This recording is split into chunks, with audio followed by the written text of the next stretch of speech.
হ্যাঁ, আর ভাই আমার কাছে টিয়া পয়সা আছে নাকি কিনছি?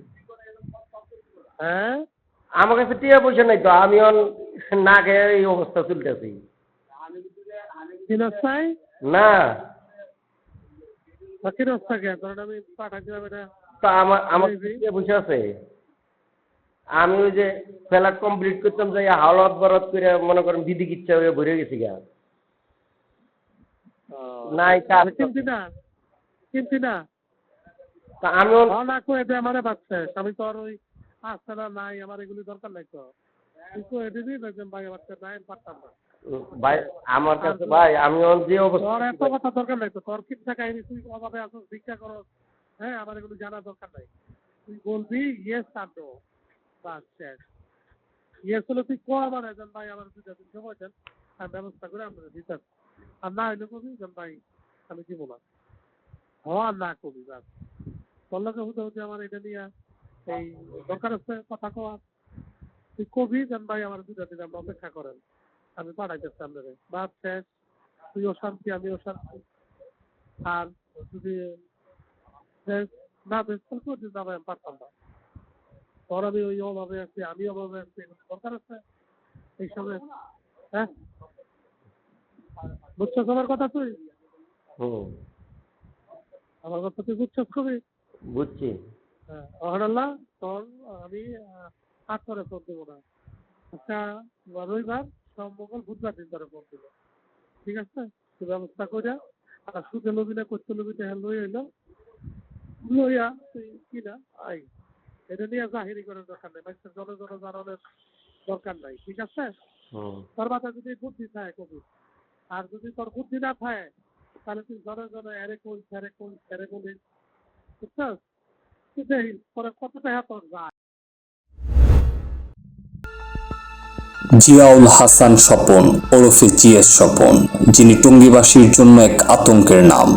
তিনি পেশায় একজন আইনজীবী হলেও তার মূল পেশা হচ্ছে হামলা, মামলা, চাঁদাবাজি, দখল, লুটপাট সহ নানান ধরনের অবৈধ কার্যক্রম।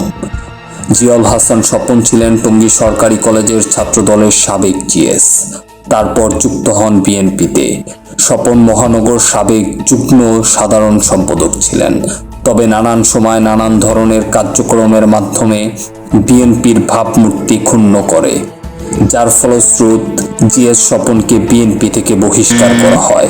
তারপরও থেমে থাকেনি জিএস স্বপনের অনৈতিক কার্যক্রম। বিএনপি থেকে বহিষ্কৃত হওয়ার পর সক্ষতা দক্ষতা গড়ে তোলেন তৎকালীন অবৈধ আওয়ামী লীগ সরকারের সাবেক মেয়র ও গাজীপুর মহানগর আওয়ামী লীগের থেকে বহিষ্কৃত সাবেক সাধারণ সম্পাদক জাহাঙ্গীর আলমের সাথে। অবৈধ আওয়ামী লীগ সরকারের দুর্নীতিবাজ পুলিশ প্রধান বেনজির আহমেদের সাথেও ছিল ব্যাপক সখ্যতা।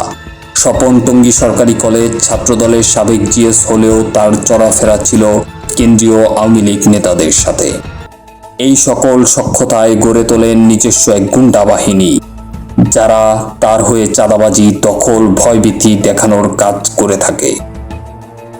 গত 5ই আগস্ট বৈষম্য বিরোধী ছাত্র আন্দোলনে আওয়ামী লীগ সরকার পতনের পর স্বপন ওরফে জিএস স্বপনের বিরুদ্ধে অভিযোগ ওঠে বিএনপির নাম ব্যবহার করে এলাকার ব্যবসায়ীদের বাড়িঘর ও ব্যবসা প্রতিষ্ঠান লুটপাট, জমি দখল, চাঁদাবাজি করার।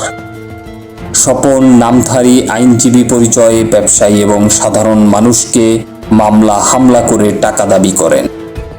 এমনই এক মিথ্যা মামলার ভুক্তভোগী সাধারণ এক পরিবার। চলুন এই মামলার সম্পর্কিত একটি কল রেকর্ড শোনা যাক। হ্যালো, হ্যাঁ, আপনি কি আসানুল্লাহ বলছেন? আমি টিভির সাংবাদিক। জি। আচ্ছা, কার বিরুদ্ধে মামলা করছিলেন আপনি? এটা আমার ছেলে আহত হয়েছে যে। হ্যাঁ, আহত হয়েছে। আহত কে করছে আপনার ছেলেকে? শুনেন, এটা মামলাটা হয়েছে আমি বলি।